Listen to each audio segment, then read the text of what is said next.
Okay, so picture this. Two companies, same industry, same economic conditions, same crisis hits both of them at the exact same time. One of them collapses, just gone, overnight. The other one, not only does it survive, it actually comes out stronger on the other side. Now, most people look at that and say, oh, that's just luck.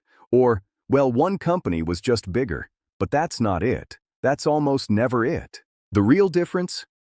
One of them had proper risk management in place, and the other one didn't. And look, if you're building a business, growing a career, or you just want to make smarter decisions, this is one of those concepts that genuinely changes how you think. So stick with me for the next 10 minutes, because I'm going to break this down as simply as I can.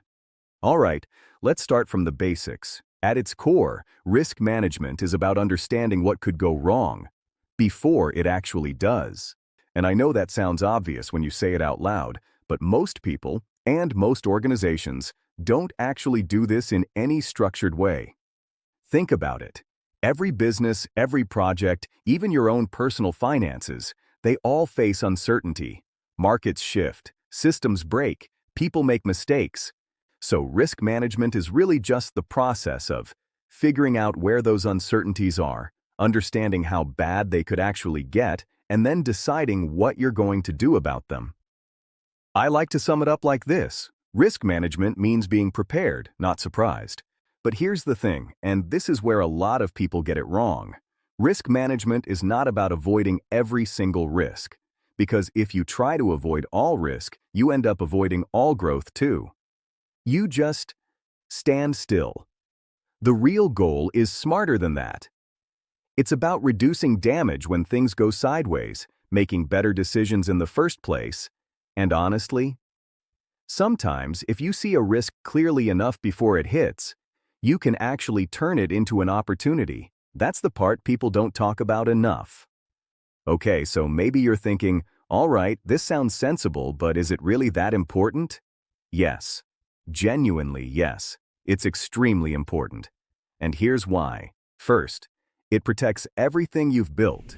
Money, reputation, systems, data, people. All of it is exposed to risk in some form. Good risk management acts like a shield around those things. Second, it keeps things running when something goes wrong. Say your primary supplier suddenly can't deliver, or your system crashes right in the middle of your busiest season. Risk management is the reason you have a backup plan already sitting there, ready to go. Third, it makes your decision-making sharper. Instead of just going with your gut or guessing, you're working with actual risk information. You understand the downside of a decision before you commit to it. That's a massive advantage. Fourth, compliance. And this one's more practical than it sounds. Every industry has laws and regulations you have to follow. Risk management keeps you on the right side of those, so you're not suddenly dealing with fines, lawsuits, or worse. And fifth, trust. Your customers, your investors, your employees, they all want to work with organizations that feel stable. Risk management is a big part of what creates that feeling, so the bottom line is pretty simple. Companies that manage risk well survive longer and grow faster. It's not glamorous, but it's true. Now let's get into the actual types of risk that businesses deal with, because not all risks look the same.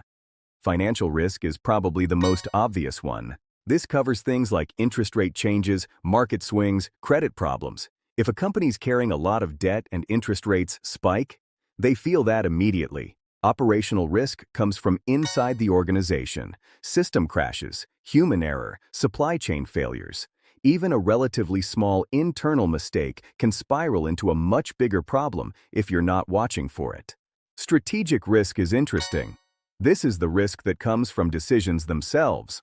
Launching a product nobody wants, expanding into a market you don't understand, choosing the wrong partner.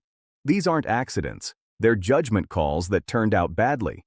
Compliance risk is about failing to follow laws or regulations, and the consequences here can be severe. Penalties, lawsuits, in extreme cases even having to shut down entirely. Reputational risk. This one has gotten bigger in the social media era. One bad incident, One viral story, and trust can evaporate really fast. Reputation takes years to build and can be damaged in hours. And then there's cybersecurity risk, which honestly deserves its own video. Data breaches, ransomware, hacking. For most businesses today, this is one of the top threats they face. The big takeaway here? Risks come from everywhere. Inside the organization, outside, from the market, from technology, from people. That's kind of the whole point. You have to look in all directions. Okay, so this is the part that makes it practical. How do you actually do risk management? Because talking about it is one thing. Having a real process is another. There are 5 steps, and they build on each other. Step 1. Identify the risks. This is as simple and as hard as asking, what could go wrong? You're listing everything. Big threats, small threats, obvious ones, obscure ones. You're just getting it all out on the table. Step 2. Assess those risks. Now you look at each one and ask 2 questions. How likely is this? And how bad could it actually get? This step helps you understand what you're actually dealing with. Step 3. Prioritize. You can't address everything at once, and not everything deserves the same attention. So you focus energy on the risks that are both high impact and high probability.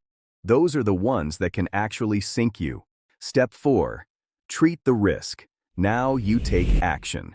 And there are basically 4 ways to respond to any risk.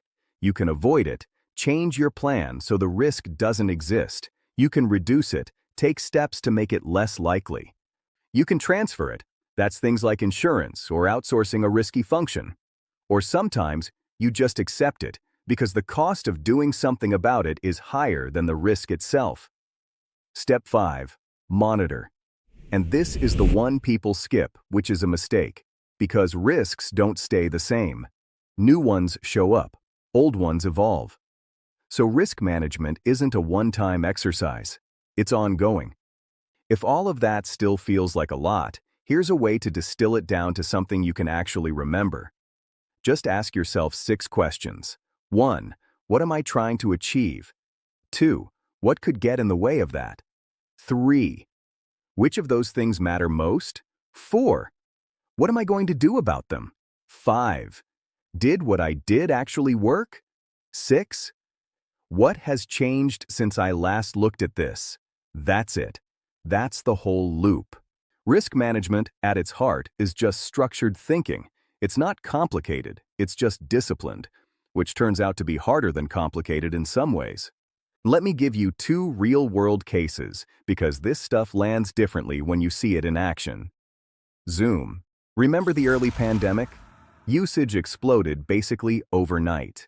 And that created real risks. Servers getting hammered, security vulnerabilities getting exposed, the platform suddenly becoming critical infrastructure. Zoom responded fast. They scaled up server capacity. They tightened security. They invested heavily in user experience at exactly the moment it mattered. And the result? They didn't just survive that pressure, they became one of the defining companies of that period. That's proactive risk management. Ford and the chip shortage. When the global semiconductor shortage hit, automakers were in serious trouble.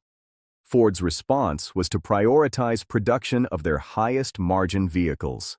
They diversified their supplier relationships and started investing in longer-term solutions for their supply chain.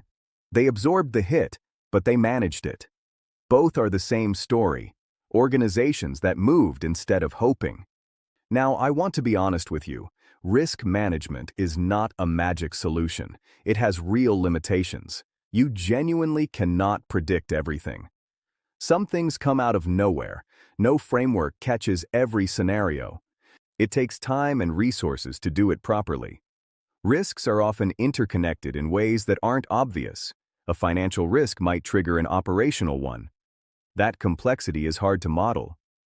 And maybe the most dangerous challenge of all, overconfidence. The moment a team thinks we've got this covered, that's often when something slips through. The biggest risk is sometimes believing you have no risk. So here's where I want to leave you. Risk is unavoidable, full stop, It's just part of doing anything that matters. But failure is not inevitable. The organizations that succeed long-term are the ones that understood risk better than everyone else.